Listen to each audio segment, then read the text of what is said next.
Hello and welcome. Class number 5 of this special revision series for CSAT, where we are discussing reading comprehension in detail. I am Bhuvan Apurva Jha, and this is again, as I just mentioned, the 5th class of this special revision series. So far we have completed central idea, identification of tone, questions and the whole concepts related to identification of tone and central idea. And today is the 5th class where we will be looking at some important questions, also some previous year questions that UPSC has asked specifically in terms of identification of central idea and tone. Okay. So this is me again, Bhuvan Apurva Jha. I deal with a lot of the English content that you will be seeing in the coming days on this channel. I will be dealing with a lot of that. Okay, a little bit about myself. I have obviously repeated this in the past. However, I have had a considerable experience with the whole exam taking process in India. Okay, I know what it takes to clear these examinations. And so I will try and communicate some of those learnings of mine to you over the course of this whole series and after that, right? So again, for those of you who are just joining us for the first time and who are following this for the first time, we have completed a total of 4 classes so far, 1, 2, 3 and 4. This was again the intro class where we discussed about the CSAT process, the reading comprehension bit, an introduction to it, especially from the CSAT perspective. Thereafter, this one is where we started with our learning. The central idea identification was first dealt in part 2 of this special series. Again, I am informing you this so that it's easier for you to revise. If you want to go through particular videos, you exactly know what to expect when you open that link. In part 3, we discussed tones. Now again, if you're appearing for CSAT and if you haven't heard of tones, or if you haven't been exposed to identification of tones, my advice to you is quickly go through this video. This will give you a lot of the idea in terms of identification of tones is concerned, because again, UPSC does seem to ask this question particularly. More often than not, you will be asked to identify the particular tone or the underlying tone of the author. Okay, so this is where you are going to find the theory bit for it, which has been continued again in part 4, where we discussed tones. Again, part 2 of sorts, the second bit of tones, and we discussed some questions as to how do you identify tones. So that's a brief recap insofar as where we have reached when we discuss the revision series for CSAT paper 2 that has been launched by StudyIQ English. Okay. So this was the recap. अभी तक का जो था लेखा जोखा मैंने आपके सामने पेश किया. Now today is where we are going to discuss tones and central idea. We'll be solving questions. I want this to be a quick session, a session where we are just focused on question solving, and thereafter we'll see how good or how bad do we do, right?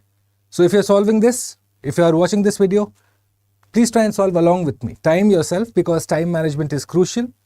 Let me again inform you that on an average, if you are confronted with a passage that's roughly say 400 words long, okay, you do have around say 2 to 3 minutes to read the passage and answer the questions. If you were to really liberally give yourself time, 2 to 3 minutes to solve the whole question.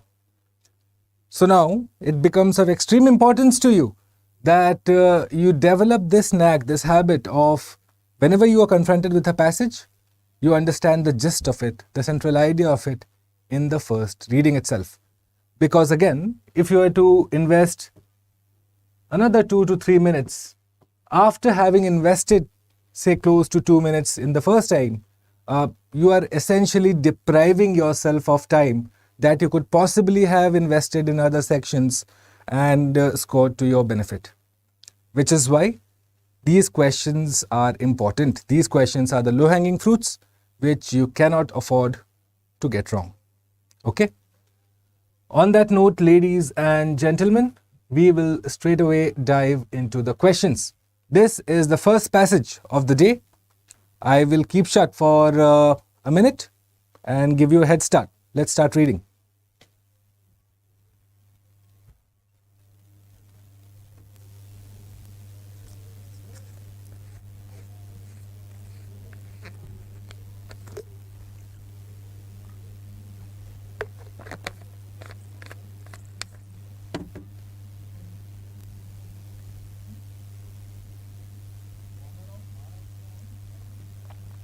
Okay, so looking at this passage, more and more as I near the end of my career as a heart surgeon, my thoughts have turned to the consideration of why people should suffer.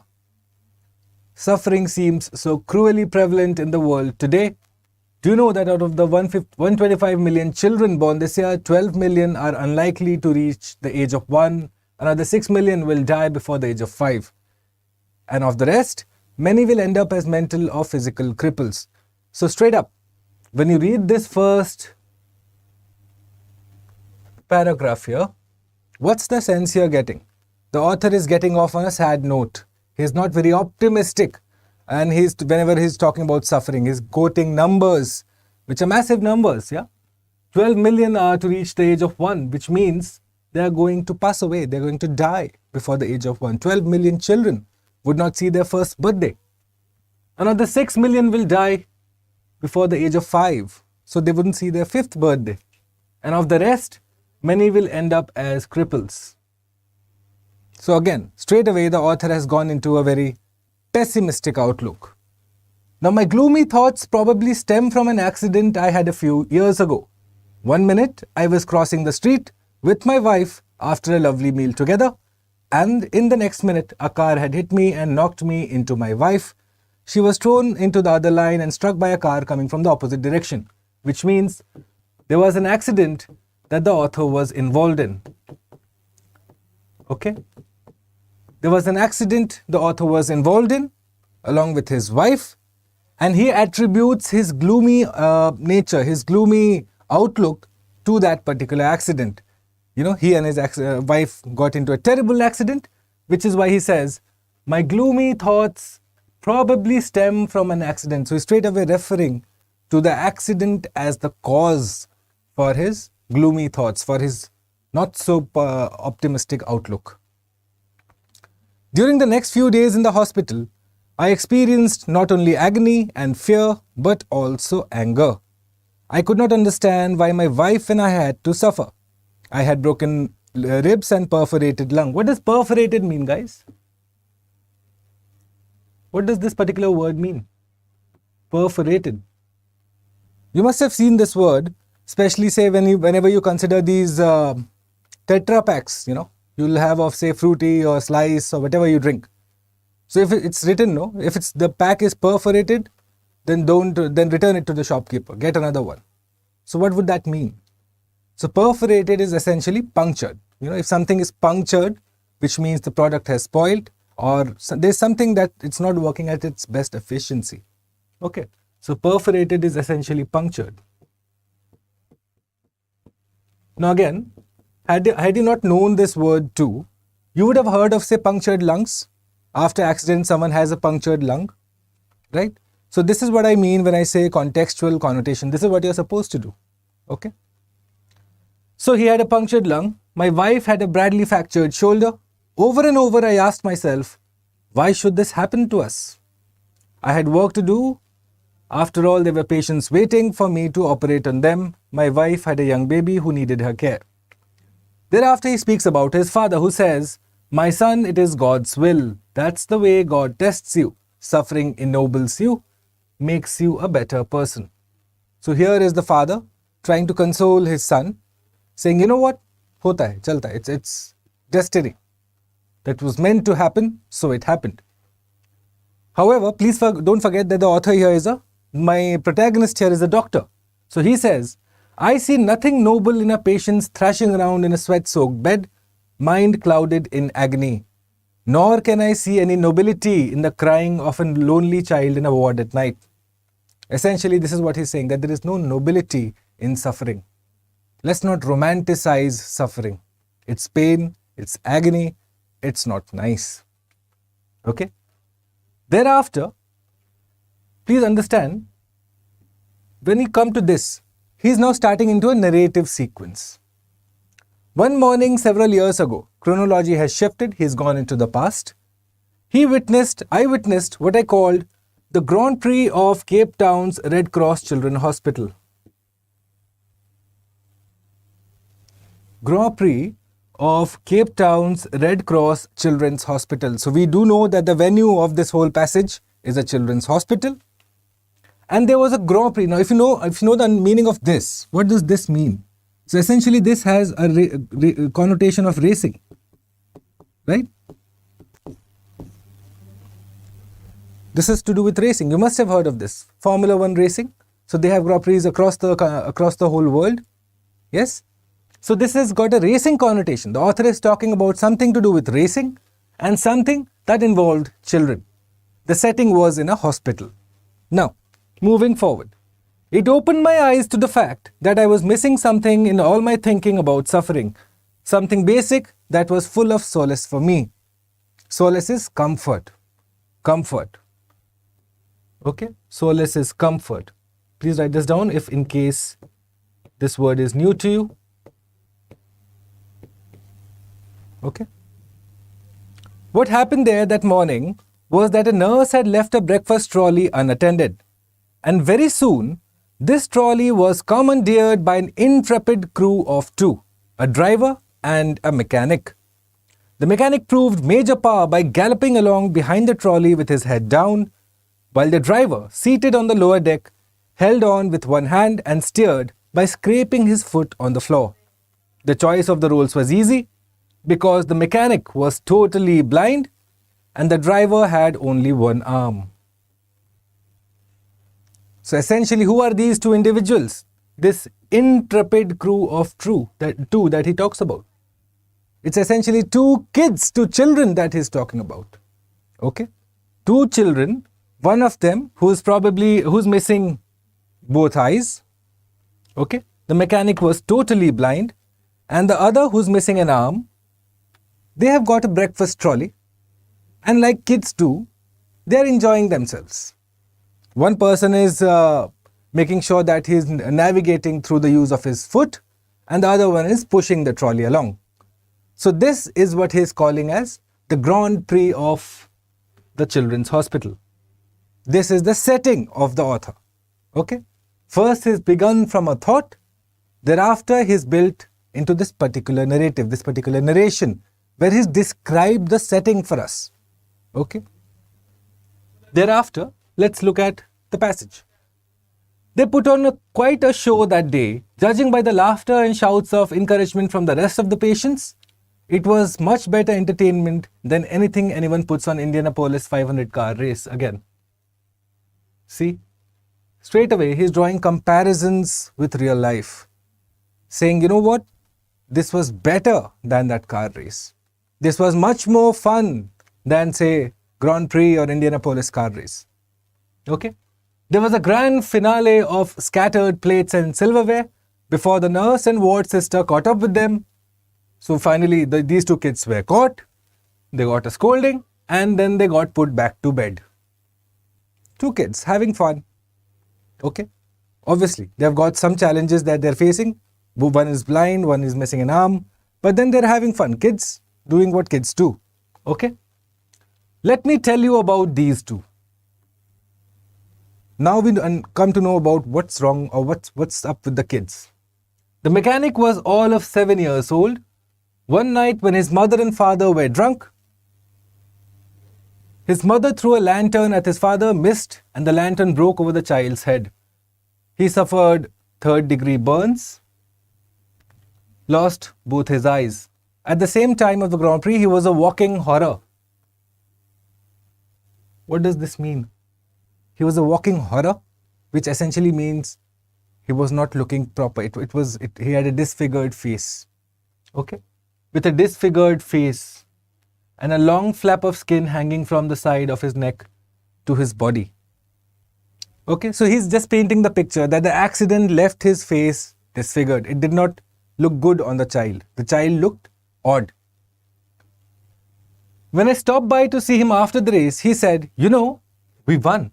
And he was laughing. Now he discusses the driver. Here it was about the mechanic. Now he's discussing the driver.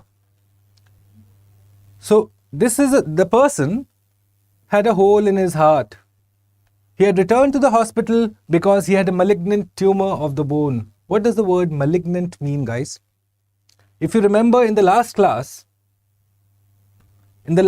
I had mentioned, again, this is for those who are following this whole series, that the word M-A-L, mal, a root word that basically means bad or evil, is basically, it's to do with bad or evil. So for example, there are words like malice, maleficent, right? Malfunction. All of these give us the sense of something going bad or something that is evil. Similarly, what do you think the word malignant would mean? What would malignant mean? So for example, if you have, say, whenever you read about, say, cancer, okay? So cancer is supposed to be of two types. Now, I am no expert when it comes to medical sciences. However, I'll try and understand my English interpretation of it, okay? So cancer is of two types. One, obviously, is called benign, okay? And the other is called malignant, okay? So what's the sense that we are to get here? Because cancer is always bad. So how can something be more bad when you're discussing cancer, right? So benign is, for example, if your organ X has been infected by, say, cancerous cells, okay? Now, if the cancer cells are to be treated and if they just stay in organ X and they get treated, okay, or they're not, say, expanding past organ X, they're just limited to organ X, then that is called benign. The cancer is benign. However, in some cases you have, say, you're infected, your organ X is infected, then after that you find that, say, your organ Y is getting infected, then after cancerous cells are found in, say, Z, so which means the cancer is spreading slowly throughout the body. So in that case it is told to be as malignant. The cancer has gone bad, okay? So this is the sense. Please understand, root words are of extreme importance as far as making sure that your vocabulary is concerned, because again, good vocab is always a strength to have. You can never go wrong, Spoken English, written English, it's a lot to do with a career that you are choosing, right? Half of the times, government service, or in fact, for that matter, any service that you enter into, not just government service, any service that you enter into, you're going to be doing two things primarily. One, managing resources, some kind or the other, probably financial resources, human resources, whichever you look at it. And number two, you're going to be doing a lot of communications, right? Either in the, say, oral form or in the written form. So if your language is not good, if you lack the basics, if your vocab is not good, you are going to be putting yourself at an inherent disadvantage. It's not going to be a good reflection of where you are and where you want to go. So it's always in your best interests that you work towards improving your vocab. How do you do that? Again, we have a special series that will be coming up soon, following after we finish this particular series of revision for CSAT, wherein we'll be discussing root words. What exactly are root words and how can you improve your vocabulary through the usage of root words? We'll be doing that after the prelims is over. Okay. So a few days before the race, his shoulder and arm were amputated. There was little hope of his recovering. After the Grand Prix, he proudly informed me that the race was a success. The only problem was that the trolley's wheels were not properly oiled, but he was a good driver and he had full confidence in his mechanic. Guys, can you just notice this quickly now? Here is the author talking about these two individuals, the driver and the mechanic, the two kids.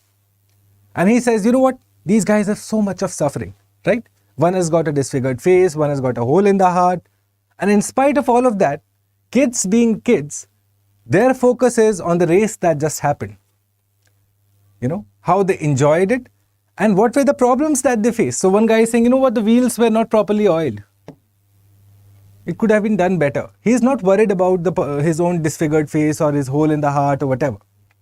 You know, that's not holding him back. He's enjoying life. At that particular moment, he's living his life to the fullest. Now we come to the twist of the passage. Suddenly I realized that these two children had given me a profound lesson in getting on with the business of living. What's profound? What does profound mean? I express profound grief at the passing away of someone, suppose. You know, you'll often hear the leadership of a country write this, no? Expressing my profound grief at the tragic turn of events. So what does profound mean? Profound means deep, of a deeper understanding.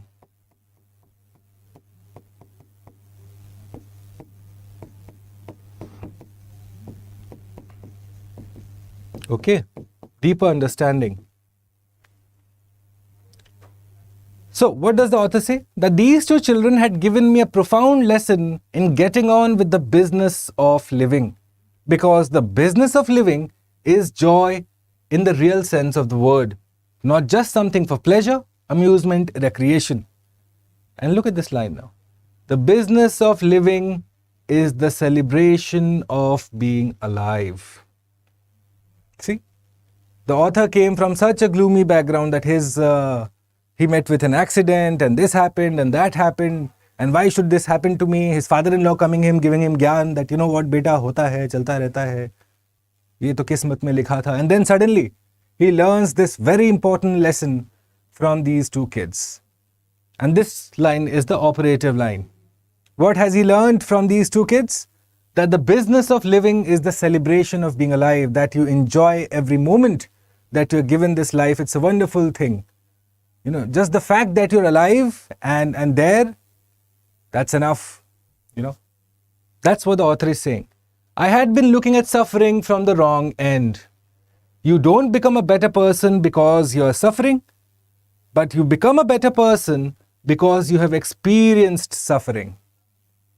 And that's very, you know, it's a very poignant line. So it's the same thing with failure too. So you appreciate failure more once you have dealt with failure, once you have overcome failure. Just failing is not enough. You have to learn from that failure. So that's what the author is saying. That because you learn from the suffering, because you experience suffering, that makes you a better person. Not just that the fact that you have suffering. उससे कोई फायदा नहीं है. ठीक है? We can't appreciate light if we haven't known darkness. Nor can we appreciate warmth if we have never suffered cold. These children showed that it's not what you have lost that's important. What is important is what you have left. See? This last paragraph, compare it to the first paragraph, guys. Do you see the straight away flip that has happened? The author was so gloomy in the first paragraph, you know. So like total lack of hope. That's what he was coming from. And then suddenly he meets these two kids and look at the complete change in his attitude. This is the change in the tone of the passage, guys. Which is why I'm doing this question in detail. Okay? Because it's to demonstrate to you that how the author quickly but yet gradually over the course of the passage changes his tone. Leaves us with a lesson, with some sort of takeaway after the passage. Okay?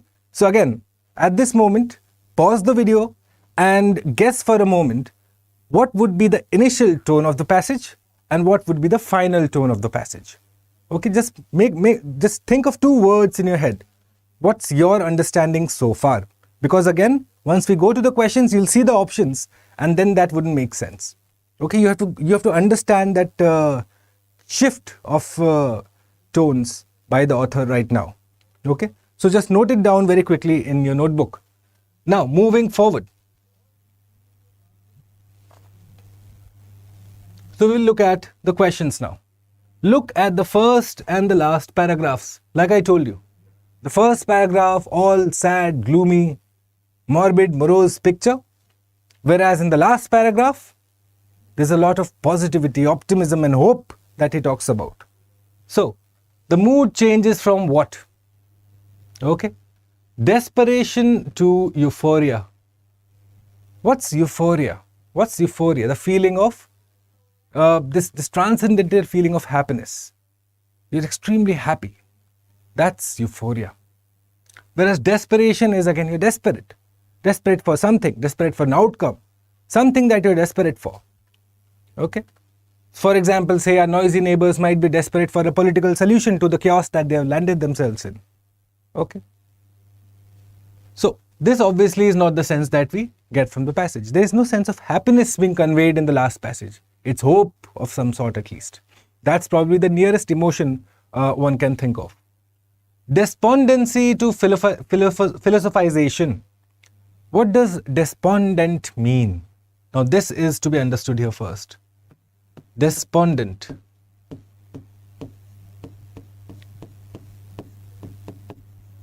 Okay. What would despondent mean?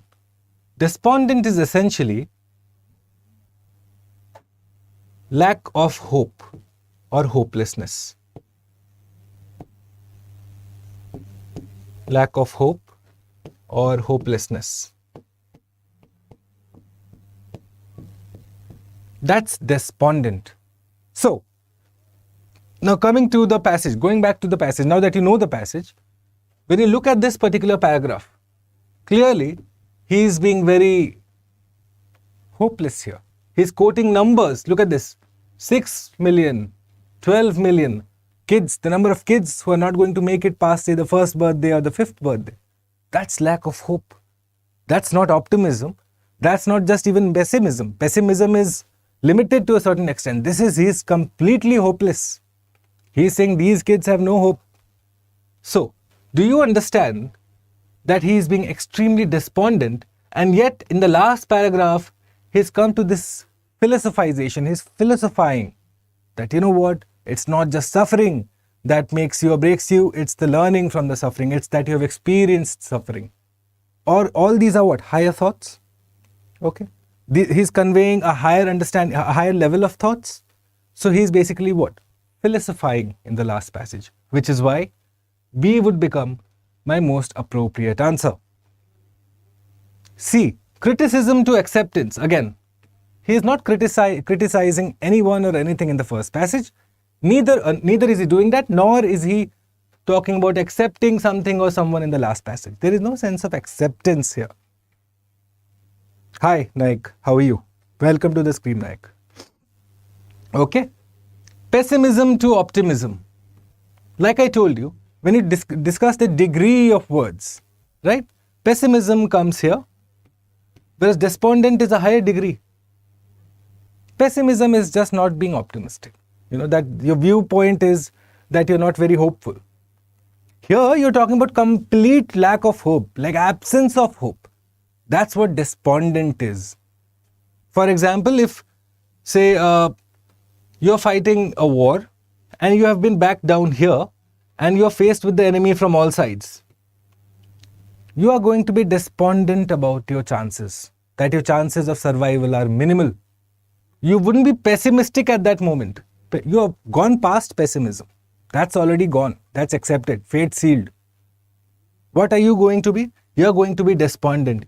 There is going to be a complete lack of hope insofar as escaping this attack is concerned, because you are again wedged in. Okay? So that's lack of hope. Profound hopelessness. Okay? Right. Moving on to the next question. The author's recounting of the past history of the mechanic and the driver is what? I'll give you 2 seconds or 10 seconds, guys.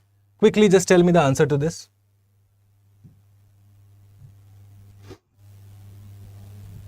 Yes, this one. The author's recounting of the past history of mechanic and driver. Yes, remember when he discusses the mechanic and the driver saying they have particular problems, one is blind, the other lacks a hand. All of that he's mentioned. So why is he doing that? He's recounting the past history. So what has he done? Is he being detached? No. Detached means being indifferent, being cut off, slightly afar. That's detached. Okay, for example, you might say Bahadur Shah Zafar had a detached presence when it came to, say, the rebellion or the war of 1857. He was there, but he was not really there. It was a detached presence. He was just a nominal figure that we had. Didn't really serve much purpose. Right? So that's detached. Or you can say the principal opposition party in the country is detached from the realities that it is confronted with. Which means they're indifferent. They're not accepting it. Okay? Is he being critical when he discusses the deformities of the kids? No. He's not being critical there. Pathetic? Absolutely not. There's nothing pathetic about discussing what the kids were suffering from. What is he being? He is being poignant. Poignant. Okay? Poignant. The author is being poignant when he discusses the mechanic and the driver, one lacking eyes, one lacking ears, one lacking eyes and one lacking hands. It's a poignant moment because eventually he says that in spite of the fact that these people have these kind of problems, yet look at these kids. They're enjoying their life. They're living in the moment. They're enjoying the race with the nurse and the ward girl running after them. They are doing their trolley scene. Yes, can you picture it in your head? Okay. So that's how we are to address this particular question. So when the author asks, why should this happen to us? Remember when his wife and him meet an accident? And so then he asks himself, no, why should this happen to us? Mere saath hi kyun hona hota hai ye har baar? Why always me? So, is he being arrogant? No. Is he being abusive? No. Is he being hopeless or dejected? What's the feeling he's getting? It's a feeling of dejection. Okay. He's feeling dejected. That of all the people in the world, look, this problem had to befall on me only. Okay. So he's dejected here. Now coming to number 19. Why does he refer to this particular car race? Here. Look at this particular line. Yeah.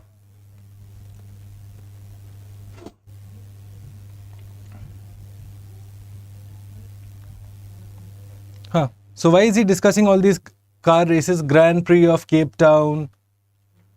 Why is all this being done? Indianapolis 500 car race. Why is he making these comparisons?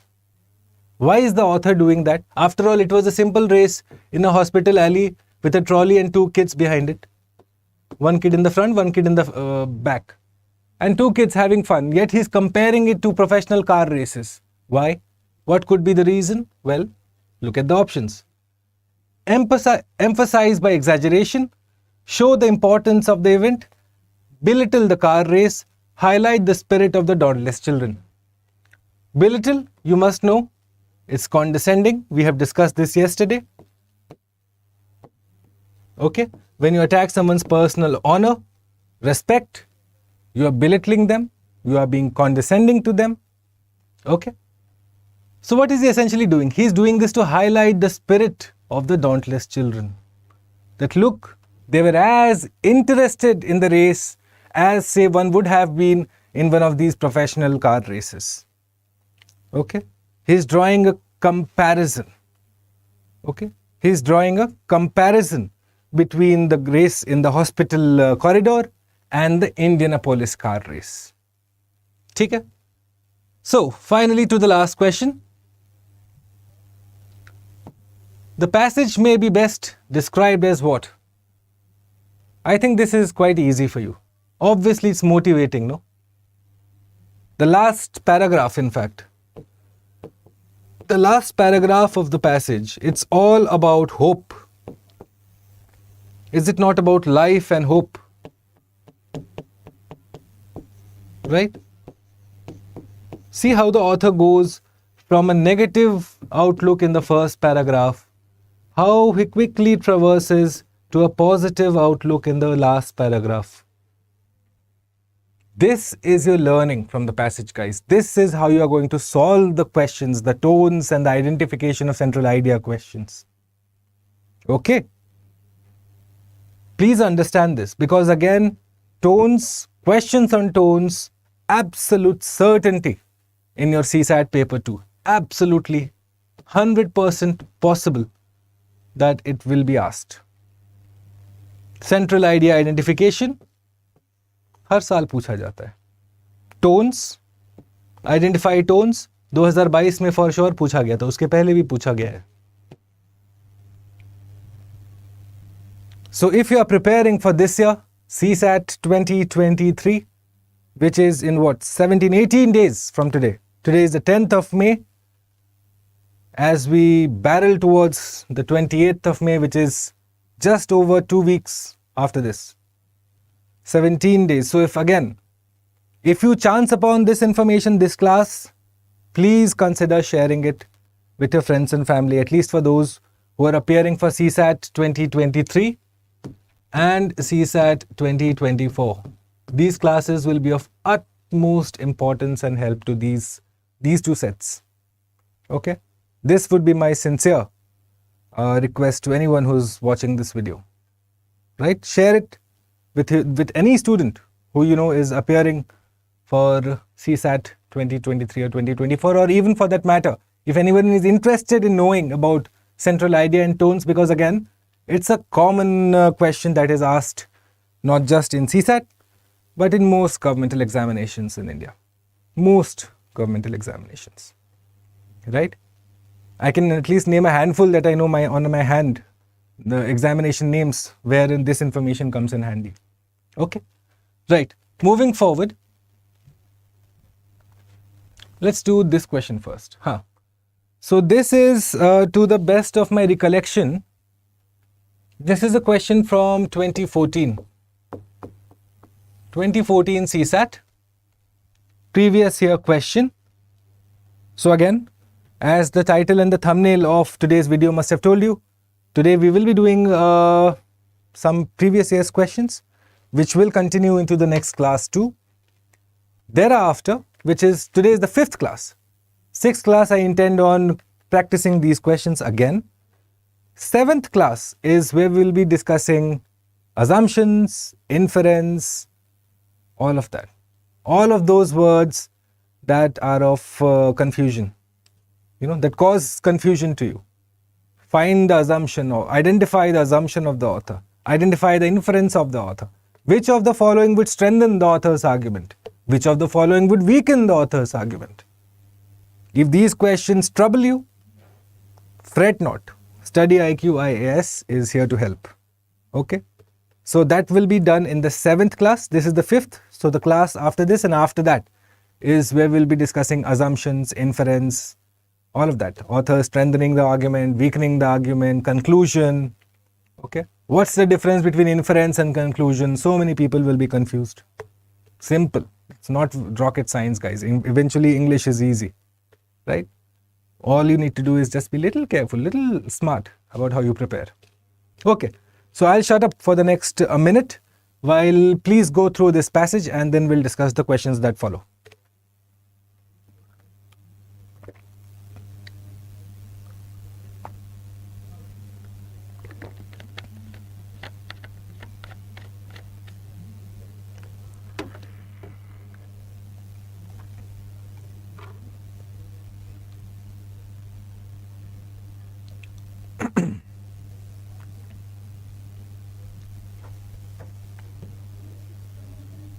Yes.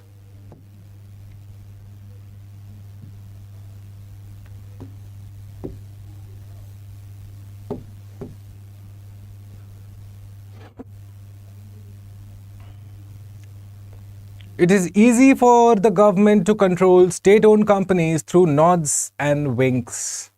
What's nods and winks? What does wink mean? I think in Hindi it's called aankh marna. Nods is when you nod, right? So what is it essentially saying? First, forget the rest of the passage. First, try and make sense of the first line itself. It is easy for the government to control state-owned companies through nods and winks, which essentially says that the government can easily influence petrol companies. All it needs to do is practice some discretion. It can be managed. Okay. So what really needs to be done is to put it on a transparent formula. If the price of crude is X and the exchange rate Y, then every month or fortnight, the government announces a maximum price of petrol, which anybody can work out from X and Y. The rule has to be worked out to make sure that the OMCs, oil marketing companies, they can cover their costs. Okay. ठीक है, बढ़िया भैया, ठीक है. This will mean that if one company, okay, let's just discount this line here. This will mean that if one company can innovate and cut costs, it will make greater profits. So your profits are directly dependent on two things: that you need to innovate and that you need to cut costs. Hence, firms will be more prone to innovate and be efficient under this system. Once the rule is announced, there should be no interference by the government. If this is done for a while, private companies will re-enter this market, and once a sufficient number of them are in the fray, we can remove the rule-based pricing and leave it truly to the market. Okay. Fair enough. Now, let's look at this question. So what does the author say? That you need to have a transparent pricing model, which is basically about on, say, price of crude and exchange rate.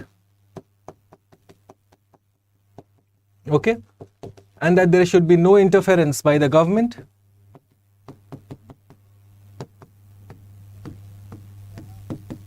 Right? This is what the author has so far said. And if this is done, then the companies will be forced to innovate. And they will cut costs, which will lead to better profit. This will lead to better profit. This is the sense of the passage, guys. Now again, forget the question, forget whatever UPSC is asked. वो तो कर ही लेंगे. My question to you is, very quickly identify the central idea of the passage first. Okay, what if the central idea of the passage was that, for example, if I tell you, is the passage about generating revenue for companies? Or is the passage about promoting innovation amongst companies? Or is the passage about controlling the price of oil? Okay, this you need to identify. So how are you going to do this? Please understand, like I've told you in your previous classes, the central idea is backed by, supported by, or negated by several different ancillary ideas, what are also called as, say, side themes. Okay? So, the central idea in this case is essentially what? It's about oil, the price of oil. And then the ancillary idea is, say, a transparent mechanism, then the innovation bit, the cutting costs bit, the profit for companies bit, all of that. Basically, the idea is about the price of oil, regulation of oil. So now, according to the passage, an oil company can make greater profits if a transparent formula for petrol pricing is announced by doing what? Now you know this. Now that you have done this passage and you've identified the different keys associated with this passage, this question becomes easy. Yeah. So, is there any conversation about promoting sales? If you look at the passage here, no part, at no time, nowhere in the whole passage has even the word sales being used. कहीं नहीं बात हुआ है sales की. ठीक है? So sales, straight away we can discount it out, which means we know that this is not an option. This is not an option. Undertaking innovation, yes, has been mentioned. Of course. Cutting costs has been mentioned. Correct. Selling its equity shares at higher prices, again. Share market की तो बात ही नहीं हुई है कि आपको equity shares देना है कि क्या शेयर करना है कि स्वेट इक्विटी क्या है नहीं है, कुछ नहीं, कोई बात नहीं हुआ है यहाँ पे. Nothing has been discussed about, say, shares of oil marketing companies. No information in the passage. So obviously this does not exist. Which means my answer is B. Right? Like I've told you previously, at no point during solving of particular questions will you consider any outside information. Leave all your GS1 knowledge outside the examination hall. It's of no use to you when you try to solve reading comprehension questions. In fact, it will put you at a disadvantage. Okay?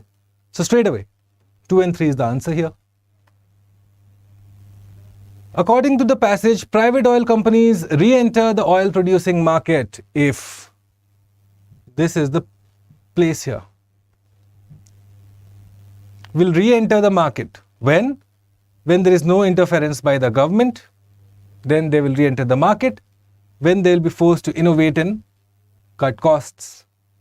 So, a transparent exists, correct. There is no government interference in the market, correct. Subsidies are given by the government, nothing mentioned about subsidies again in the passage. Regulations of antitrust are removed, no, in fact it says that antitrust regulations should continue. Here, look at it. See, they should continue. Competition laws should continue. The author is not against laws and on antitrust laws and competition laws. The author is just speaking for a transparent mechanism. That's all the author's position is. So which is why these two are incorrect. 1 and 2 are the only ones correct, which means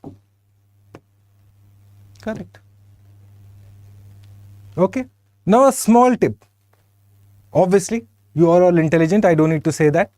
However, please understand, after you have done reading this whole thing, please make sure that you read this bit 2 very carefully.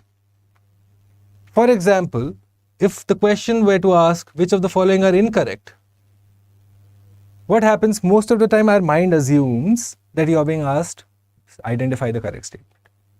So make sure, again, it's a very silly tip, I know. Most of you will be like, arre. But again, it's eventually silly mistakes, like you call it, no? कि यार सवाल नहीं देखा था यार, गलती हो गई. So it's better to be informed. I'd rather tell you than you cry over spilt milk later. Make sure that you read this very, very carefully. Identify what the question is asking you to do. Okay? Don't assume in your head that sahi pucha ja raha hoga.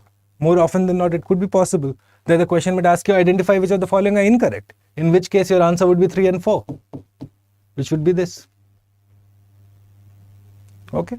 So please do this. Make sure make it a part of your habit whenever you are solving questions. Okay? Let's do this passage very quickly.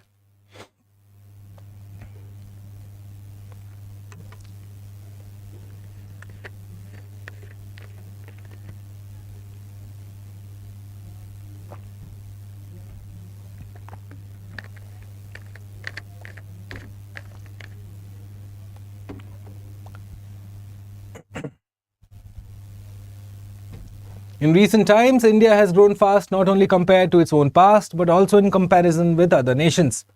But then there cannot be any room for complacency, because it is possible for the Indian economy to develop even faster and also to spread the benefits of this growth more widely than has been done thus far. Straight away. Spread the benefits of this growth more widely than has been done thus far. Before going into the details of the kind of microstructural changes that we need to conceptualize and then proceed to implement, it is worthwhile elaborating that on the idea of inclusive growth that constitutes the defining concept behind the government's various economic policies and decisions. इतना लंबा चौड़ा passage का मतलब क्या हुआ basically? That inclusive growth is necessary. Okay? That's all it means. That inclusive growth is desired. Okay? A nation interested in inclusive growth views the same growth differently, depending on whether the gains of the growth are heaped primarily on a small segment or shared widely by the population. The latter is cause for celebration, but not the former. So what is it saying? That inclusive growth has to be enjoyed by a widespread population. That inclusive growth cannot be just for a select group, a limited group. That everyone should be able to harvest the fruits of inclusive growth. Only then will it be truly inclusive. In other words, growth must not be treated as an end in itself, but as an instrument for spreading prosperity to all. India's own past experience and the experience of other nations suggest that growth is necessary for eradicating poverty, but it is not a sufficient condition, guys. Look at this. It is necessary, but not a sufficient condition, which means it's a prerequisite, but it's not the only prerequisite. There are other conditions that need to be met if you have to successfully eliminate and eradicate poverty from the country. In other words, policies for promoting growth need to be complemented with policies to ensure that more and more people join the growth process, and further that there are mechanisms in place to redistribute some of the gains to those who are unable to partake in the market process. Partake is be a part of. Be a part of.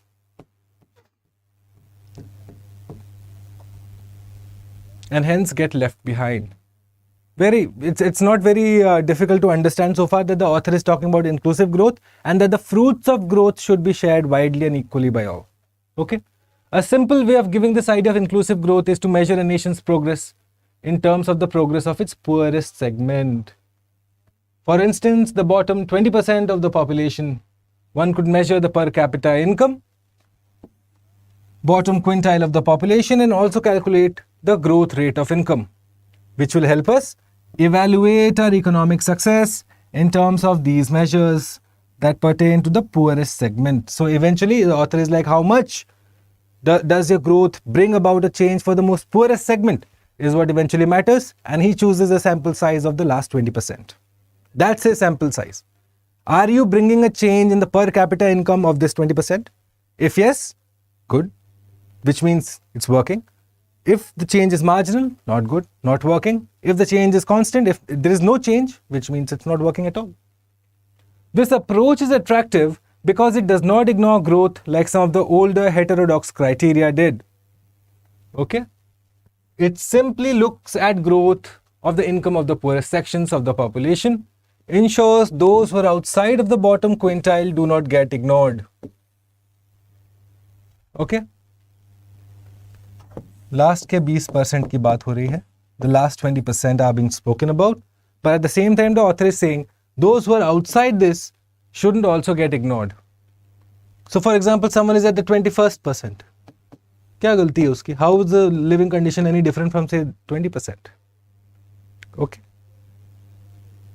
The criterion being suggested here is statistical summing up the idea of inclusive growth, which leads to two corollaries.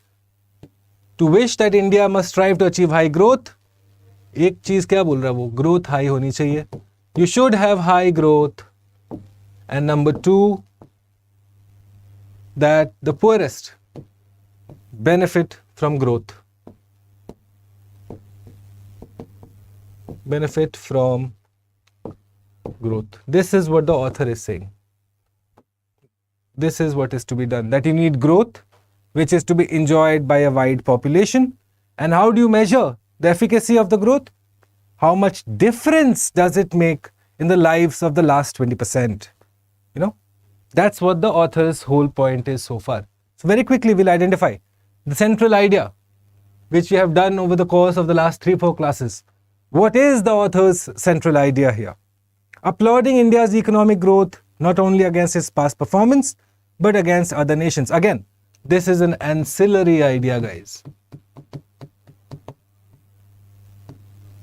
If the statement is true, it is only an ancillary idea. It's not what the author is primarily focused on. Emphasizing the need for economic growth, which is the sole determinant of a country's prosperity. Did he not say that growth is a necessary precondition, but not the only condition? Sole determinant matlab kya? It's the only condition, it's the only factor, only causative factor. Please understand again, such words, sole, only, all, ये जितने भी words होते हैं जो extreme options signify करते हैं. Only, all, none, many, much. Wherever you have this numerical connotations being introduced in the option, you should pause very quickly for 5 seconds and figure out whether the author is trying to, or whether the option is trying to confuse you. These extreme options, 95% of the time, can be discounted out because, again, they're extreme options.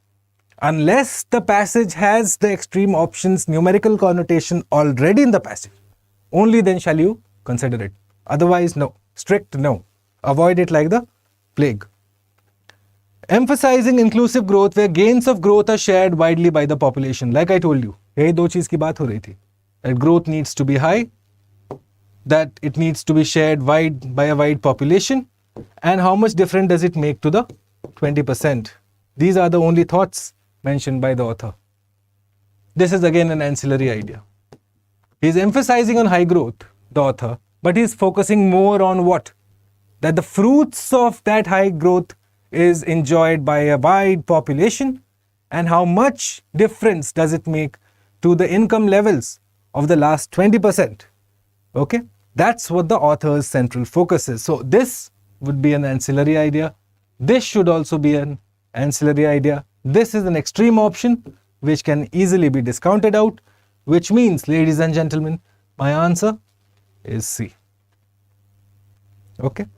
So this is how you are going to be approaching questions. Previous year questions is what we are discussing in this live class, Reading Comprehension for CSAT 2023 Part 5, a special series that has been launched by StudyIQ IAS. And this concludes the 5th class, wherein we have discussed some, not all, but some questions on central idea and tones that have been asked in previous years.